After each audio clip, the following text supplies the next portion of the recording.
Bonjour, c'est Yves. Alors cette vidéo, c'est la conséquence d'un tweet. Un tweet que j'ai reçu mercredi 30 janvier, mercredi dernier, de la part d'un pote qui s'appelle McCall. Alors je vais vous montrer ce tweet. Donc en gros, qu'est-ce que me dit McCall? McCall me dit qu'il y a une possibilité que l'on écoute la station spatiale, l'ISS, samedi 2 février, puisqu'il y a un passage intéressant. Alors des passages intéressants, il y en a un petit peu tout le temps, de l'ISS. Ce qui rend ce passage-là particulièrement intéressant, c'est qu'on sait que des astronautes vont parler. En tout cas, il y a un astronaute qui va parler. C'est David Saint-Jacques, qui est un astronaute canadien. Et à bord de la station spatiale, les astronautes régulièrement, ils vont faire des contacts avec des écoles dans lesquelles il y a des collégiens, des lycéens, des enfants d'école primaire qui préparent des questions qui sont envoyées aux astronautes. Et pendant qu'il y a un passage qui est favorable, l'astronaute va répondre aux différentes questions. Et là, c'est une école portugaise. Je mettrai le nom de l'école quelque part là en incruste sur la vidéo parce que je ne la connais pas par cœur, je ne l'ai pas sous les yeux. Mais cette école a préparé une vingtaine de questions qu'ils ont envoyées à David Saint-Jacques. Et donc samedi entre 16h20 et 16h35 à peu près, il va y avoir la discussion entre l'école et David Saint-Jacques à bord de l'ISS. C'est ce qu'on appelle le programme ARIS. Le programme ARIS, c'est le programme avec l'ISS et les radioamateurs qui vont faire des échanges notamment avec des écoles. J'ai récupéré la liste des questions, je vous les mettrai, les questions sur la vidéo. Bon, c'est dit que c'était une bonne occasion de tester le truc. Donc, qu'est-ce que j'ai fait samedi à votre avis? Samedi, j'ai foncé à la Villette en mettant un bon bonnet, en mettant une bonne écharpe, un gros pull parce qu'il faisait quand même pas très chaud.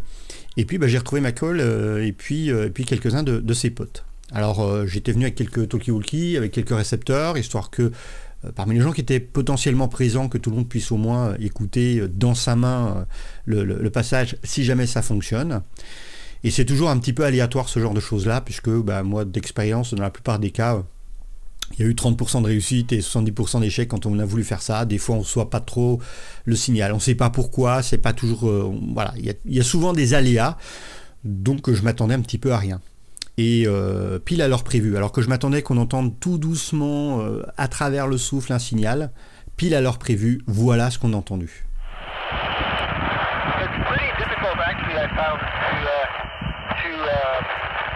Yourself in good shape. You have to exercise a lot every day so that you are strong. So that's a very important part. And another aspect which is difficult is not lose anything because every object wants to fly away if you're not paying attention. Over. Alors voilà, on est au tout début du passage et on a déjà un signal aussi fort que ça.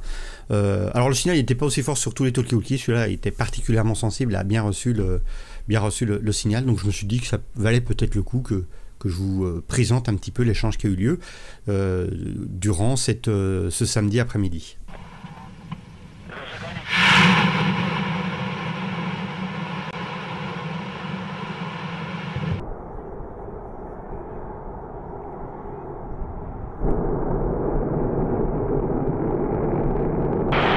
I still remember that sight that sent shivers down my spine. I was flying the Soyuz rocket.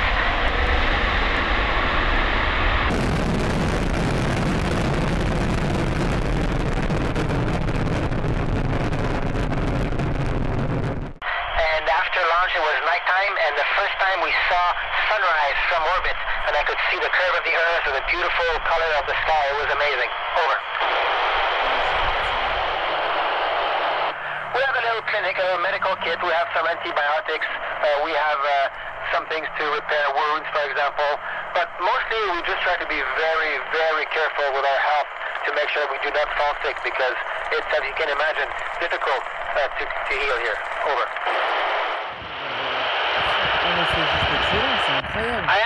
I don't try to forget about them. I try to remind myself of my family and my friends as much as I can. When I look at the Earth, I look for areas where I know that some of my friends or family are living. So I try to keep a good contact with them as much as possible. Over. Some of the big dangers we face is to be hit by a shooting star, hit by a meteorite, because that would make a big hole in the station and we would lose our air. Another danger, of course, is a fire on board, because you cannot leave. You cannot go outside if there's a fire. Some something we're really trained for to fight. And another danger is if there's something polluting the atmosphere inside, like a toxic chemical, because then we cannot open the windows, of course, so that would be bad for us. These are the three biggest dangers. Over. We have very high technology machines to recycle our water and recycle our air. So we have constantly new water, new air, fresh air from the old water and the old air that we used yesterday. For example, we recycle our urine, and our urine becomes the water we drink. Over. The ISS is an electrical space station. We have giant solar panels, and that's where we get our energy from. Over. ISS experiments are mainly about medical science, the effect of space on the human body. There's also some experiments on material science and also some astrophysics. Over. There's a very exciting experiment that's outside the space station that looks at dark matter. So that's an astrophysics experiment. There is also, to me, very interesting, all the medical experiments because I am a doctor. So for me, these are the most interesting. Over. What would be amazing is if I could invite my friends to come and visit me for the weekend. Over. So the day and night of Earth is easy. You look outside the window. During the day, it's very bright and you can see the ground. During the night, it's completely black outside.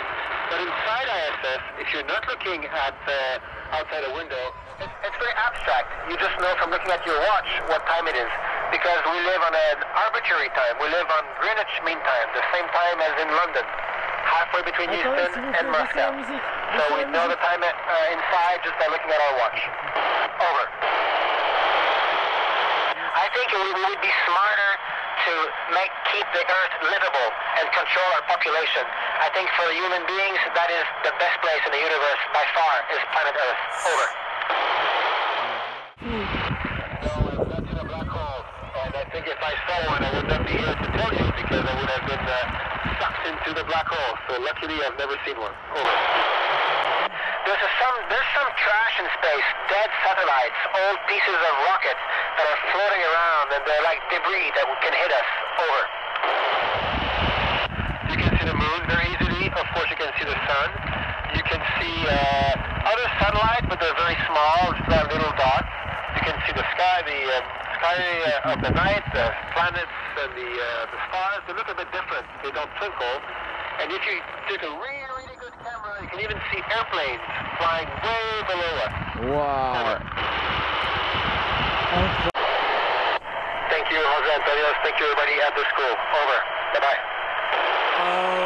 Extraordinaire. Voilà, alors comme vous pouvez voir, c'est un petit peu l'euphorie à la fin du passage, hein, tout le monde était ravi, notamment les personnes qui n'avaient jamais entendu parler une voix qui vient de l'espace. Donc moi je remercie tous ceux qui étaient présents, hein. Il y avait notamment donc McCall et Bumblebee évidemment. Je remercie également Mathilde qui m'a donné un coup de main pour la relecture de la traduction des sous-titres, hein. J'ai fait les sous-titres à la main. C'est pas mon métier, donc j'ai fait ce que je pouvais. Je pense que c'est pas trop mal. Il y a un endroit où j'ai rien compris à ce que disait l'astronaute. Bon, j'ai mis des points d'interrogation. Voilà. Je me suis dit que ça allait quand même passer. Je voudrais remercier également donc Florian qui était là, Marine. Je voudrais remercier également Shanax, tous ceux qui étaient présents dans la vidéo et tous ceux qui m'ont donné un petit coup de main pour revoir ce que j'avais fait et pour m'assurer que ça faisait une vidéo à peu près regardable. Voilà. Alors si la vidéo vous a plu, n'hésitez pas à mettre un pouce, n'hésitez pas à la partager, ça me plairait assez que cette vidéo là soit bien partagée parce que je trouve ça assez intéressant. Si c'est la première fois que vous êtes sur ma chaîne, alors c'est pas une chaîne où je parle habituellement d'espace, vous abonnez pas si vous comptez voir que des trucs d'espace. Cela dit, je vais quand même reparler d'espace puisque les communications radio et l'espace c'est un sujet qui m'intéresse particulièrement. J'ai déjà fait des communications via satellite en tant que radioamateur, donc ça fait partie de quelques petites choses que je souhaite exploiter plus tard sur la chaîne. Voilà, et bien moi je vous dis à la prochaine pour une nouvelle vidéo. Ciao les geeks.